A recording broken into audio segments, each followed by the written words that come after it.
ఆ యువతిని గొంతులో పొడిచి దారుణంగా హత్య చేశాడు. సో ఖచ్చితంగా ఒక క్షణంలో జరిగిపోయి ఉండొచ్చు, అది క్షణాల్లో జరిగిపోయి ఉండొచ్చు. పోలీసులు గుర్తించే లోపే, అతన్ని ఆపే లోపే జరగాల్సింది జరిగిపోయి ఉండొచ్చు ఖచ్చితంగా. కాకపోతే ఈ మొత్తం ఘటనలో ఎక్కడా కూడా పోలీసులకి అతని మీద డౌట్ రాలేదా? అతనిలో అగ్రెషన్ కనిపించలేదా? అతని దగ్గర ఆ కత్తి ఉన్న విషయం తెలియదా? ఒకవేళ మధ్యలో వస్తే మధ్యలో ఎక్కడి నుంచి వచ్చింది ఆ కత్తి? ఇలా ఎన్నో ప్రశ్నలు వస్తున్నాయి.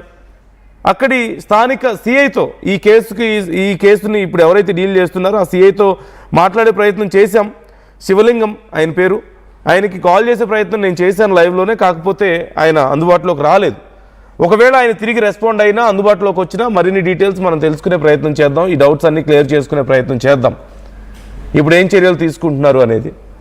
కాకపోతే ఖచ్చితంగా ఆ వ్యక్తి ఇంత దారుణానికి ఒడిగట్టడానికి తన భార్య తనని వదిలేసి వెళ్ళిపోయి, అంటే ఇద్దరు పిల్లలు ఉన్నటువంటి తల్లి, పెళ్లి చేసుకొని ఇన్నేళ్లు కాపురం చేసినటువంటి ఒక మహిళ అకారణంగా తనని వదిలేసి వెళ్ళిపోయింది.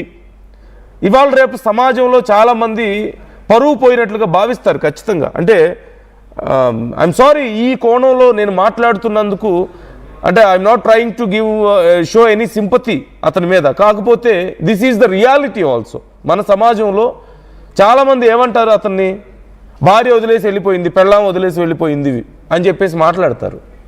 ఇంకా రకరకాలుగా చాలా తక్కువ చేసి మాట్లాడతారు. అలాంటి ఒక కోపం అయి ఉండొచ్చు, సమాజంలో అవమానం గురించి అయి ఉండొచ్చు, లేదంటే అసలు కట్టుకున్న భార్య ఇద్దరు పిల్లల తల్లి అయి ఉండి వాళ్ళకి ఇద్దరు పిల్లలు ఉన్నారని తెలిసి కూడా ఎందుకని అలా ఎలా వదిలేసి వెళ్ళిపోతుంది అన్నటువంటి కోపం అయి ఉండొచ్చు. అంటే అంత నమ్మినటువంటి భార్య, అంత ప్రేమించినటువంటి తన భార్యే తనని అలా వదిలేసి ఎలా వెళ్ళిపోతుందన్న కోపం అయి ఉండొచ్చు ఖచ్చితంగా. ఈ కారణాలతో అతను ఈ దారుణానికి పాల్పడి ఉండొచ్చు. ఖచ్చితంగా చేసింది తప్పే.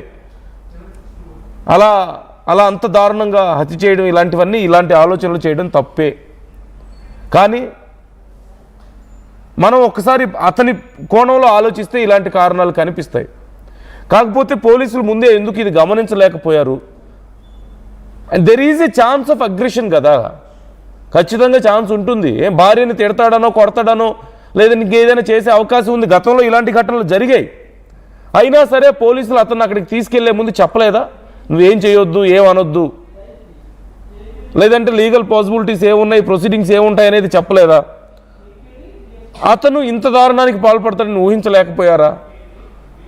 ఆ డౌట్ ఎందుకు రాలేదు? కత్తి ఎక్కడి నుంచి వచ్చింది? మెయిన్ పోలీసుల ముందే ఆ యువతిని అంత దారుణంగా అలా చేస్తుంటే ఆ క్షణంలో ఆపలేకపోయారా? అంత ఒక్క క్షణంలో జరిగిపోయిందా? అది పోలీసులు గుర్తించేలోపే జరగాల్సింది జరిగిపోయిందా? అతను ఎందుకంటే ఈజ్ నాట్ ఎ ప్రొఫెషనల్. కత్తిని తీసి ఎక్కడో దాచుకుంటాడు, అంత ఈజీగా బయటకు ఉండదు. దాచిన కత్తిని బయటకు తీసి ఆ యువతిని అంత దారుణంగా పొడిచి హత్య చేస్తుంటే ఈలోగా పక్కనే ఉన్న పోలీసులు ఎందుకు ఆపలేకపోయారు? అంటే వాళ్ళిద్దరే ఉన్నారా, పోలీసులు లేరా అక్కడ? సో ఇలా ఎన్నో ప్రశ్నలు వస్తున్నాయి ఇక్కడ. ఖచ్చితంగా వీటికి మనం సమాధానాలు తెలుసుకునే ప్రయత్నం చేద్దాం, అధికారులను అడుగుదాం.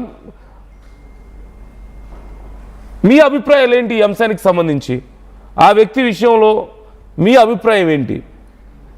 మీకేమనిపిస్తుంది ఈ ఇన్సిడెంట్ గురించి విన్న తర్వాత? ఇలాంటి ఘటనలు అక్కడక్కడ మనం కొన్ని చూసాం.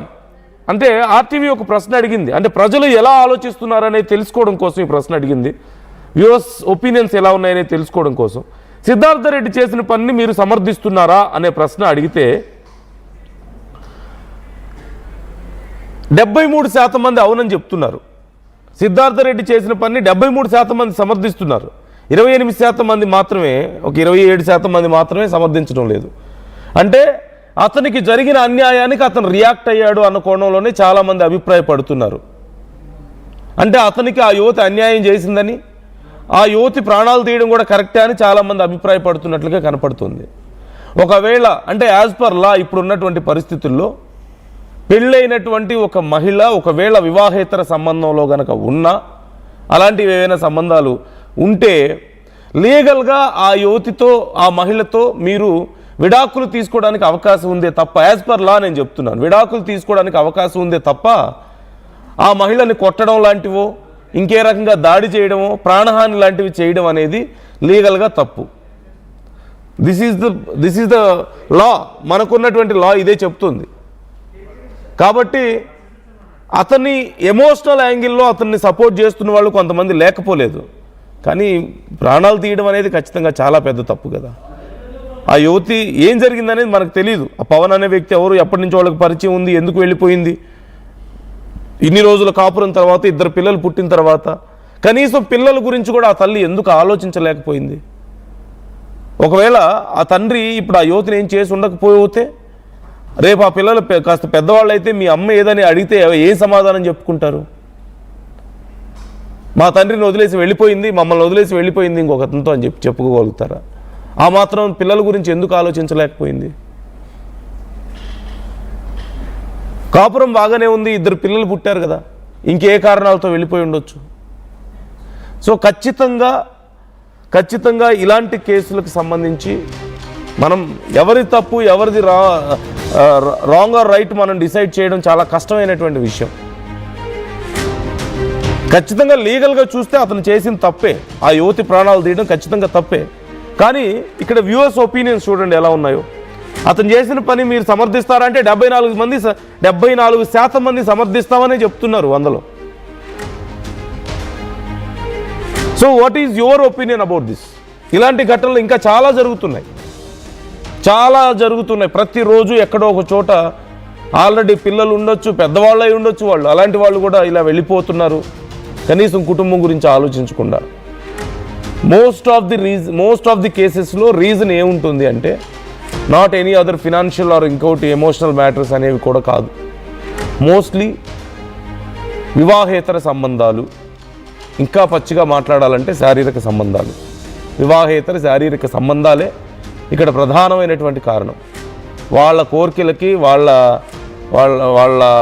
సరదాల కోసం కుటుంబాలని బలి చేస్తున్న వాళ్ళే చాలామంది ఉన్నారు.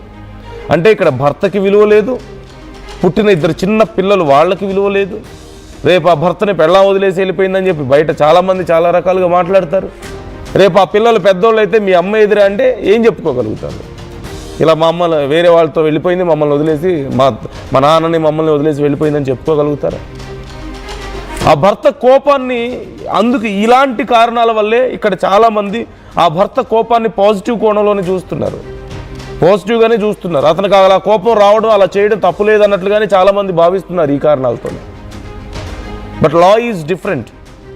లాకి ఎమోషన్స్ ఉండవు.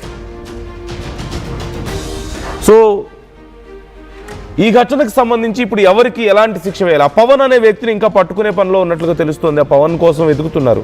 ఆ యువతి ఎవరితో అయితే వెళ్ళిపోయిందో అతని కోసం ఇప్పుడు వెతుకుతున్నట్లుగా తెలుస్తోంది. అతనికి సంబంధించిన డీటెయిల్స్ ఇంకా రావాల్సి ఉంది. ఆ డీటెయిల్స్ కూడా వస్తే మరి అతనైనా సరే పెళ్ళయి 2 పిల్లలు ఉన్నటువంటి తల్లి కదా, వేరే వాళ్ళతో కాపురం చేస్తుంది ఇన్నేళ్లుగా. ఏముంటాయి ఇంకా ఇక్కడ? ఇంతకు మించి కారణాలు ఏముంటాయి? కేవలం affairs. So try to comment your opinions.